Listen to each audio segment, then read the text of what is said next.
Hi there. I'm Michael Lawson. I'm one of the hospitalists here, and I co-direct HeLIX, which is a third-year longitudinal integrated clerkship, along with Matt Young at HCMC. Here is HCMC. This is the emergency room entrance.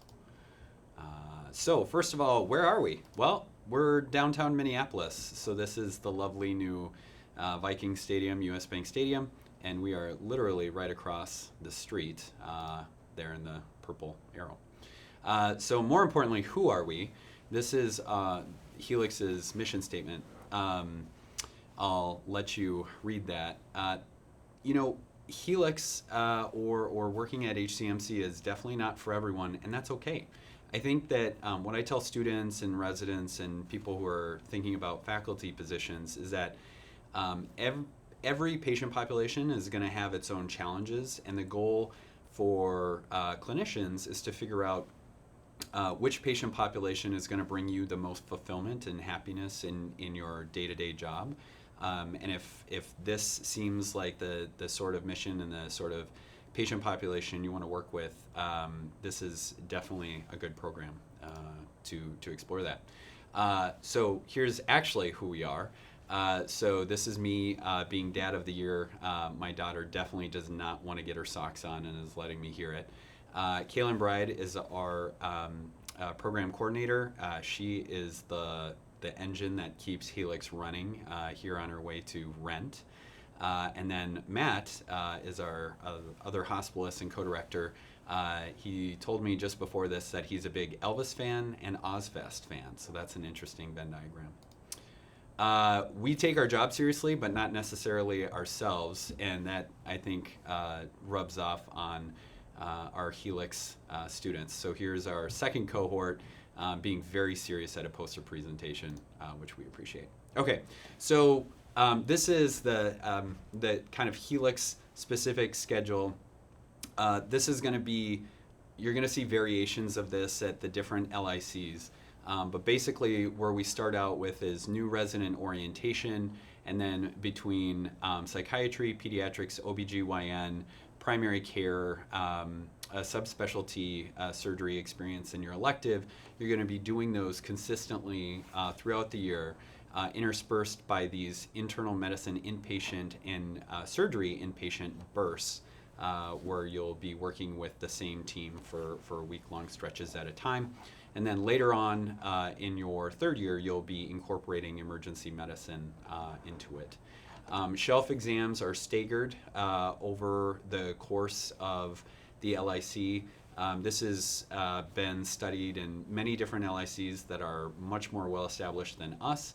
And so we kind of put some more of the more straightforward shelf exams earlier in the year, and then kind of the bigger, more all-encompassing shelf exams later in the year. We have weekly didactics, which include case-based presentations, case-based problem solving, using guidelines for outpatient clinical medicine. We spend some time with deliberate reflection time, whether that's a challenging patient encounter or something that's challenging that you've experienced on your time on the wards.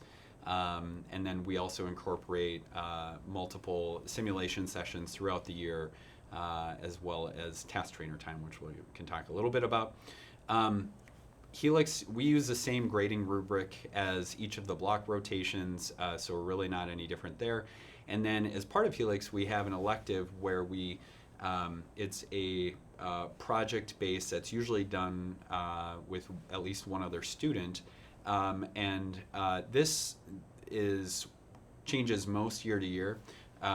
The theme or focus really needs to be something in the health disparities, social determinants of health, or public policy realm.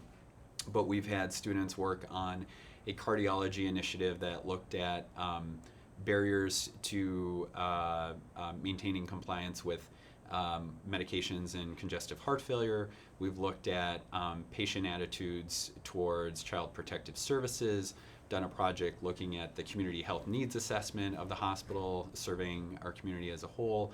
And so they're usually pretty interesting things that we integrate students with faculty who are already tackling some of these projects. As I mentioned before, we do simulations throughout the year. So here is Matt and I overlooking one of our cohorts through the looking glass. And then as part of any good simulation session, we have to do debrief. We really cover high acuity inpatient. We have themes of different OBGYN cases, pediatric cases, psychiatric simulation cases, and then a lot of internal medicine and some surgery as well. Okay, so one question that students often ask is, built into the schedule is what's colloquially called white space time, which is basically non-scripted time. So in any given rotation, we schedule about 60 to 70% of what the traditional block student is going to be doing.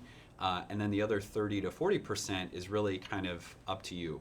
And a lot of students ask, well, what should I be spending that time on? And kind of our hierarchy of needs is, number one, we want you to follow your primary patient panels wherever they show up in the hospital. If they have clinic visits, either here or at other clinics, we want you to go to those as much as possible. Number two is just kind of rounding out some of the required clerkship experiences or activities. So as part of, for example, as part of your OBGYN scripted times, that's going to be in clinic, but it'll be up to you to work with your preceptor to find some times to spend on labor and delivery. Number three is independent learning time. So each student has a half day a week where they can spend kind of working on different, whether you're completing online modules that are part of one of these rotations, doing your own studying, spending time reading about the patients you're seeing, taking tests, shelf exam style questions, whatever you choose to do with that time. And then finally is really tailoring the educational experience to kind of meet your own interests. So we definitely want everyone to get a breadth of experience across all the different disciplines, but once you meet that goal, if you're really interested in a different aspect, you want to spend time with, in cardiology clinic, or if you want to spend time in a ped specialty clinic or whatever, then we want to help kind of facilitate that to happen.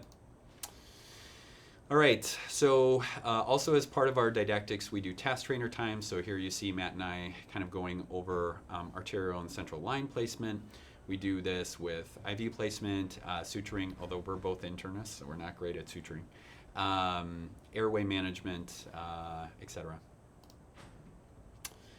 Here's Rebecca Spur, one of our first cohort, where they're learning some splinting techniques with some of their task trainer time. All right, so another question we get, and we're actually starting to be able to answer that a little bit, is, if I want to do X for residency, does it make sense for me to do HeLIX? Am I going to be at an advantage or disadvantage? And I don't think it matters, to be honest. Thus far, with our first cohort, we had 2 match into internal medicine, 1 into pediatrics, 1 into OB, and 2 into emergency medicine.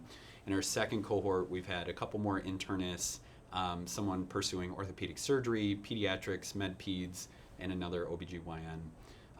So where we match, for our first cohort, we had 2 stay here at Hennepin Healthcare for internal medicine and emergency medicine, 1 stay at the university for OBGYN.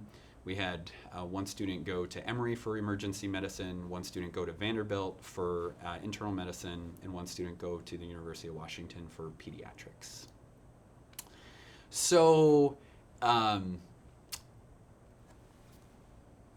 students ask a lot of questions, and because LICs are relatively new, with the exception of MetroPAP and RPAP, I think there's a lot of kind of unknowns between the student body and other faculty about what exactly the LIC does, how it operates, what the strengths, what the challenges are. And so I think it's important to cover some of the misinformation that I've heard students and other faculty talk about. So number one, LICs are probably good for some students and probably not so good for other students. I think in terms of who would do well in an LIC, I think that it's you definitely have to be a self-starter. So it can be very chaotic. It is no doubt more chaotic than a block schedule. And so if you need to have strong organizational skills, you need to be able to kind of be willing to throw yourself into unfamiliar territory, to kind of have that personality where you say, hey, I'm the HeLIX student and would it be okay if I joined you for an afternoon clinic? I know I don't normally work with you for those special experiences you want to obtain. I think personally also, there is a challenge in studying for a shelf exam when you haven't completed all of your clinical time for it, right? So you're going to be taking your psychiatry shelf, your surgery, your OBGYN shelf, your pediatric shelf before winter break of your third year, but you have completed about 40 to 50 to 60% of your time in those areas. So you also have to be okay with that, and that's kind of the same regardless of LICs, whichever LIC you would pursue. And then also being able to have the discipline to study for those specific shelves that are coming up while still giving your full effort in these other clinical experiences. I have heard a student say, I was told that I can't get a residency in internal medicine in any of the in any of the Minnesota programs if I don't do an LIC. That's just objectively false. So I'm one of the associate program directors here for the IM residency. That is just objectively false. I don't know what else to say about that. And then, I can't get in if I'm not a top student. If I don't have a stellar MCAT, or if I haven't gotten honors in years 1 and 2, then it's not even worth applying. Again, objectively false. I think there's a baseline academic level that we want to make sure everyone is able to maintain, again, because of the chaotic nature of the clerkship in general, and the challenge of studying for these certain shelves while having kind of a divergent focus. But we really are looking for, there's not one right type of student. We want a varied group who have varied interests, varied backgrounds, and I think that leads to important mix. We don't want only people who want to do internal medicine. We don't want only people who want to do emergency medicine. If you want to do pathology, great. If you want to do surgery, fantastic. If you want to do family medicine, we would love you. We don't have family medicine as part of our program, but that certainly would not limit your ability to match to HeLIX if you felt like it was the right one for you. So, and I think ultimately, if you have a specific question about whether or not HeLIX, in a given rotation or in general, or a specific question to your development or your career path, and wondering if HeLIX is a good or not so good idea, ask us. Our main focus is to make sure that we're not harming the students that are participating in HeLIX, and we're going to be the best source of information, and we will give it to you straight. And if we think that it's going to be a challenge, given what you want to do or your specific characteristics, we'll tell you. So don't hesitate to reach out to us. So this is specific to LIC's application process. Applications are due for all LICs the Sunday after Thanksgiving. HeLIX specifically, we will interview in January of 2020, and then notifications will likely go out to students in early February. There will be that approximately month plus break between if you find out you match to an LIC and when you have to submit for lanes if you're one of the students who applies for LICs but doesn't get a place. HeLIX, we're able to accommodate 6 students. Again, we begin with new resident orientation summer of 2020, and you go through April of the following year. you do have to take step one before starting HeLIX, as with any of the other LICs. And we finish in time to allow for away rotations, advanced selectives. These have not been an issue for the 2 cohorts that we have matriculated through or passed through HeLIX. There we go. So Matt and I and Kaylin have really enjoyed building HeLIX. It's been one of the most, if not the most, professionally satisfying things we've pursued this far in our career. And all I can say is, if you think it would be a good fit for you, I really encourage you to come to the information session, talk to us, interview, and we'd very much look forward to meeting you, and see you then. If you have any other specific questions, you can find our email info on Canvas and contact us directly. Thank you so much.